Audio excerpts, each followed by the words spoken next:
आगे बढ़ेंगे जहां हरियाणा में नगर पालिका चुनाव है। चुनाव प्रचार का आज आखिरी दिन है। सीएम नायब सिंह सैनी प्रचार प्रसार करते हुए नजर आएंगे। कुरुक्षेत्र, सिरसा, फतेहाबाद में प्रचार करते हुए नजर आएंगे। कुरुक्षेत्र में विशाल जनसभा को संबोधित भी सीएम सैनी करते हुए नजर आएंगे। तो हरियाणा में नगर पालिका चुनाव होने हैं और राज्य चुनाव प्रचार का आखिरी दिन है और इस प्रचार प्रसार में सीएम नायब सिंह सैनी आज विशाल जनसभा करेंगे। रोड शो भी होने वाले हैं। कुरुक्षेत्र, सिरसा, फतेहाबाद में प्रचार प्रसार होने हैं।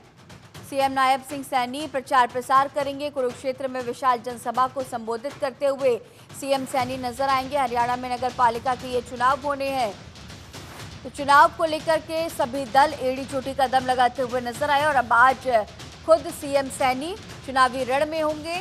सीएम नायब सिंह सैनी प्रचार प्रसार करते हुए देखे जाएंगे। सीएम के साथ और भी तमाम दिग्गज मौजूद। कुरुक्षेत्र, सिरसा, फतेहाबाद में प्रचार प्रसार होना है। और इसी खबर पर और भी ज्यादा जानकारी के साथ हमारी सहयोगी शिखा हमारे साथ फोन लाइन पे मौजूद है। शिखा, आज हरियाणा में नगर पालिका के चुनाव के प्रचार प्रसार का आखिरी दिन है। सीएम भी खुद पूरी तरह से ताकत झोंकते हुए नजर आएंगे, और भी क्या कुछ अहम जानकारी? देखिए, चुनाव प्रचार का आखिरी दिन है और ऐसे में आज शाम 6 बजे के बाद प्रचार जो है वो थम जाएगा। और हमने ये देखा है कि जब से चुनाव प्रचार शुरू हुआ है, सीएम का एक अलग रूप जो है हमें देखने को मिल रहा है। एक विश्वास जो है उनके आवाज में, जिस तरह से वो जनता के बीच में जा रहे हैं, जनसभाएं कर रहे हैं, जनता को संबोधित कर रहे हैं, उससे ये लग रहा है कि कहीं ना कहीं उन्हें पूरा विश्वास है कि जनता जो है वो उनके साथ आएगी। आज आखिरी दिन में सबसे पहले वो सुबह 8 बजे कुरुक्षेत्र में उन्होंने पहुंचना था। कुरुक्षेत्र के राज मंडी में उन्होंने विशाल जनसभा को संबोधित करना था। उसके बाद वह फतेहाबाद जाएंगे। फतेहाबाद जाके वहाँ की जो भाजपा प्रत्याशी है उसके लिए जनसभा को संबोधित करेंगे और फिर सिरसा में एक बड़ा रोड शो जो है वो निकाला जाएगा, जिसमें जनता से वोट की अपील जो है वो की जाएगी। तो लगातार हमने ये देखा कि जिस तरह से हमें विधानसभा चुनाव में कांग्रेस और बीजेपी आमने सामने देखने को मिली थी, इसी तरह इन चुनावों में भी हमें कांग्रेस और बीजेपी ही आमने सामने दिखाई दे रही है। बाकी पार्टियां जो है वो कहीं ना कहीं बैक पर आ गई हैं। वो इतना ना चुनाव प्रचार कर रही हैं, ना ही उन्होंने प्रत्याशी उतार रही हैं।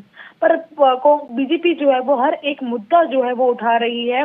जिस तरह से विधानसभा चुनाव के समय उन्होंने हर एक पक्ष को पकड़ा था, हर एक पक्ष के बीच में जा रहे थे, इसी तरह इन चुनाव में भी पार्टी जो है वो हर एक वर्ग के पास जा रही है, उनसे मिल रही है। तो कहीं ना कहीं कहा जा सकता है कि एक बहुत अच्छी प्लानिंग के साथ ये चुनाव जो है पार्टी लड़ रही है।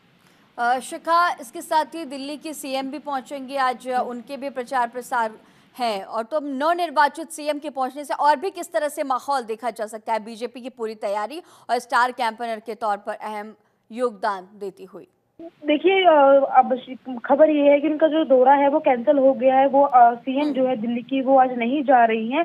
उनका जो दौरा था वो कैंसिल हो चुका है कि किसी कारणों के चलते वो नहीं पहुंचेंगी फरीदाबाद में, क्योंकि सत्र जो है विधानसभा का दिल्ली का वो बढ़ गया है। उसकी वजह से उनका दौरा जो कैंसिल हो गया है। पर कहीं ना कहीं लगातार जो बीजेपी को जीत मिल रही है, चाहे वो हरियाणा हो, चाहे वो महाराष्ट्र हो, चाहे वो दिल्ली हो, वो ये दिखा रहा है कि जनता जो है वो लगातार पार्टी के साथ बनी हुई है। और जब लगातार आप अलग अलग स्टेट से जीतते हैं तो आप में विश्वास जो है वो और बढ़ जाता है। और जनता भी सोचती है कि कहीं ना कहीं कुछ तो कारण है जो लगातार हर वर्ग जो है वो पार्टी के साथ चल रहा है।